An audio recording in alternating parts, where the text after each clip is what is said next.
I'm gonna do some oxygen acetylene welding on 20 gauge thick steel, and I'm using the Lincoln Portatorch. This is about the 5th video I've made of this. There it is. The red hose is going to the acetylene, which is a flammable vapor that comes out of there.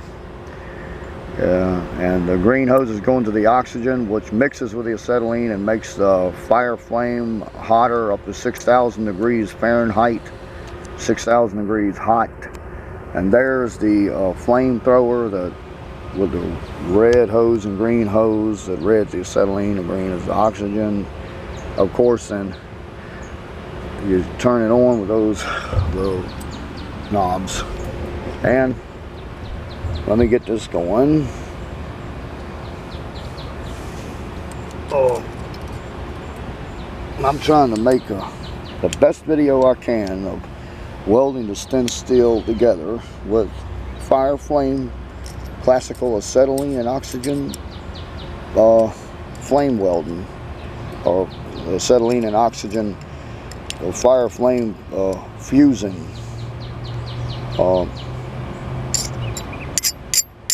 So that's 20 gauge thick steel, and I'm going to pin this together with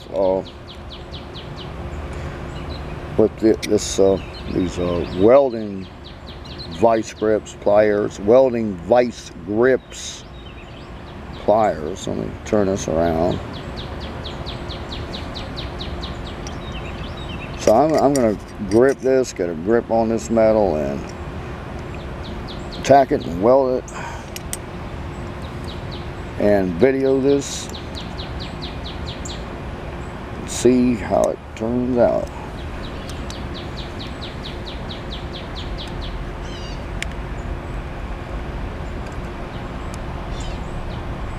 I mean, you got the grip on it.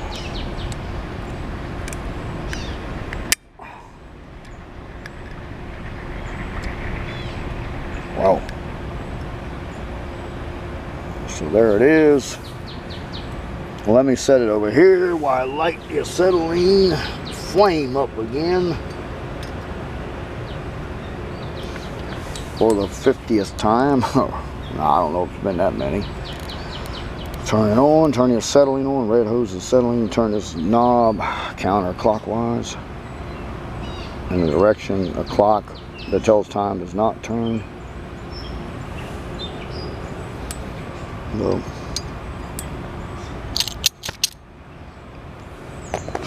there's a small acetylene flame. I'm gonna make that bigger.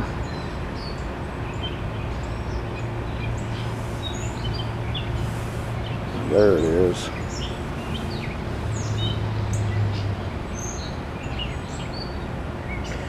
I'm gonna turn on the oxygen. That's the one with green.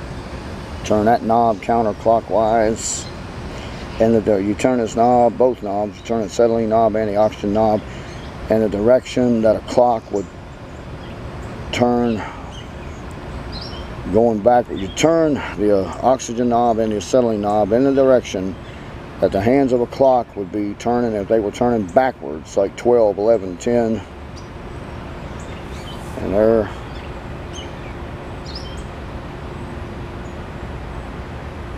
Neutral flame.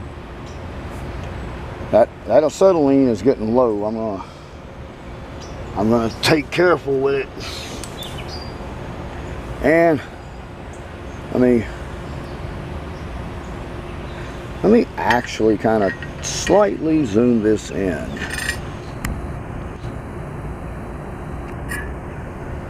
Okay. So you can see this. Don't worry, that water will, oops. Every time that happens,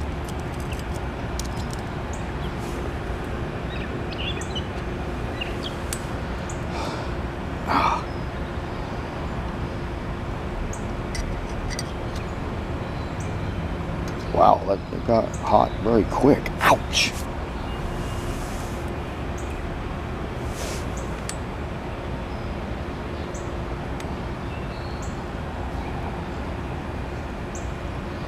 Okay, let me straighten this metal out.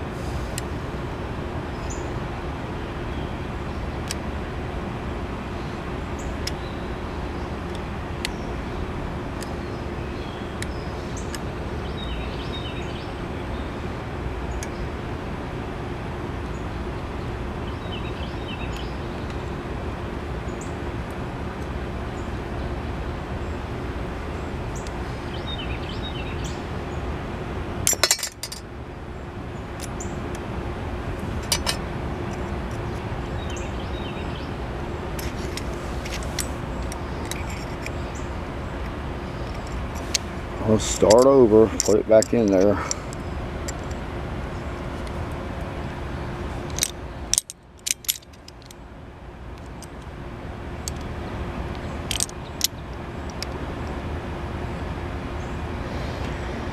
You got to have this thin steel closest together as you can get it. And this steel is 20 gauge thick, so this is very thin.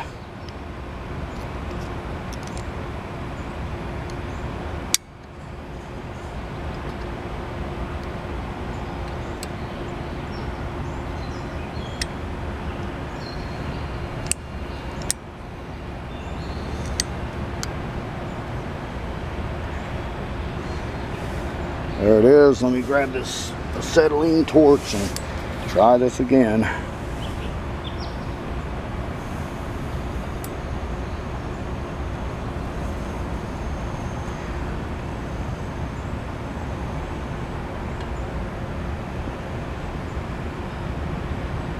So what you do, you hold this like, wait, let me show you.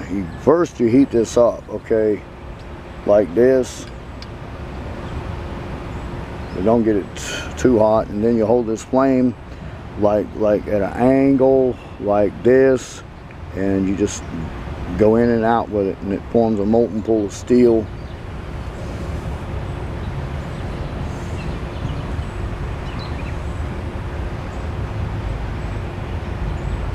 And you let that molten pool of steel cover the seam.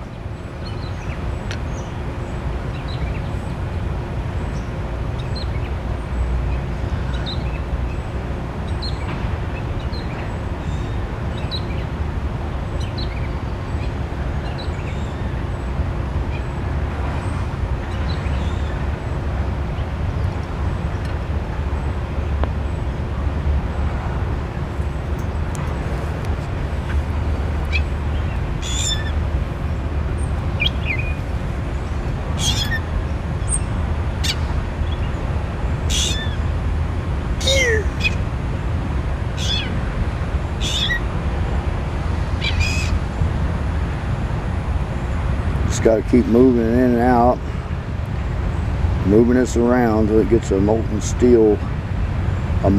pool of steel formed.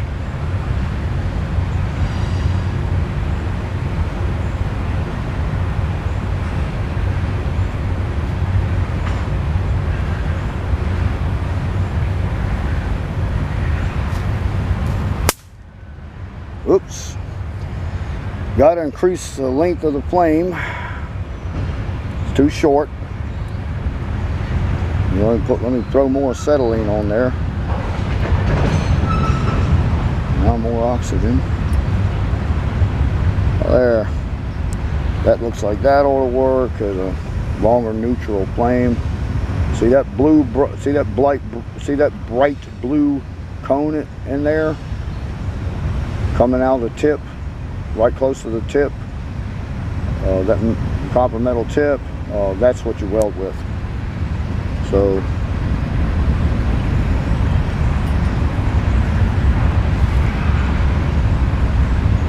let's see.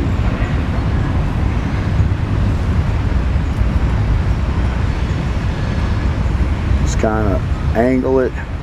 You got to keep this at an angle. Go in and out. Alright, there's one weld streak place, one shekel, another shekel.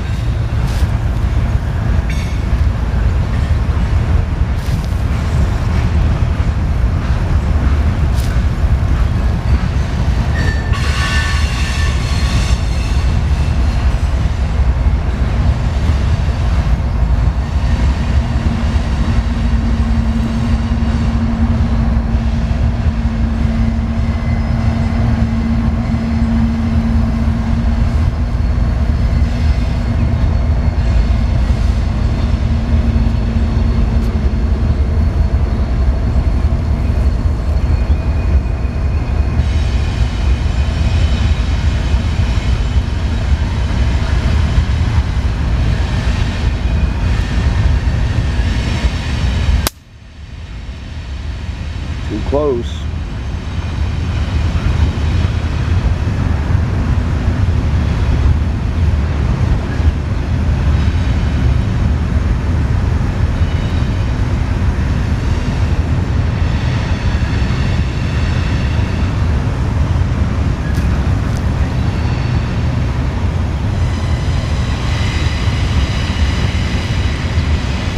Okay.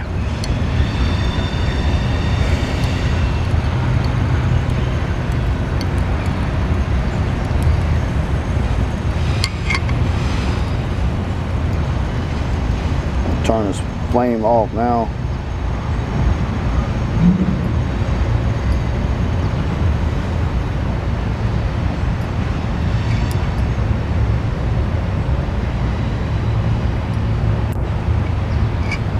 There it is, the thin steel welded.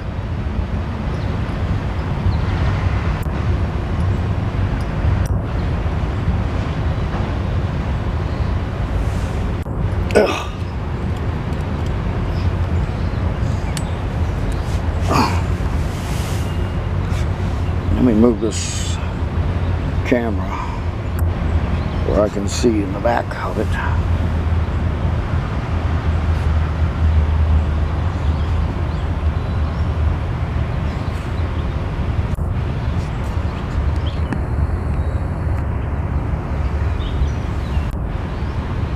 There's what this did on this welded 20 gauge thick steel, oxygen and acetylene flame, classic way of welding.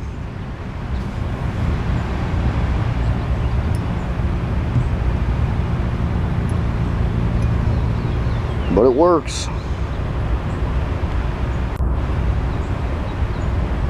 Just look at the back.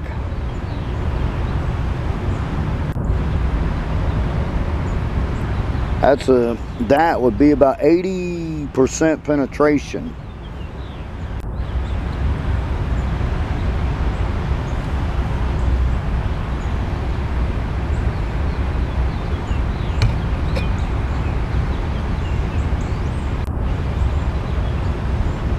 .20 gauge thick steel. Now, if you tried to weld this 20 gauge thick steel with a rod and electricity, even at 20 amps, it would destroy that 20 gauge thick mild steel. It would burn it up. It would melt it. I mean, you couldn't even hardly tack it. I mean, with electrical welding rod, with electricity, like even 20 amps on it, you couldn't even hardly tack this. And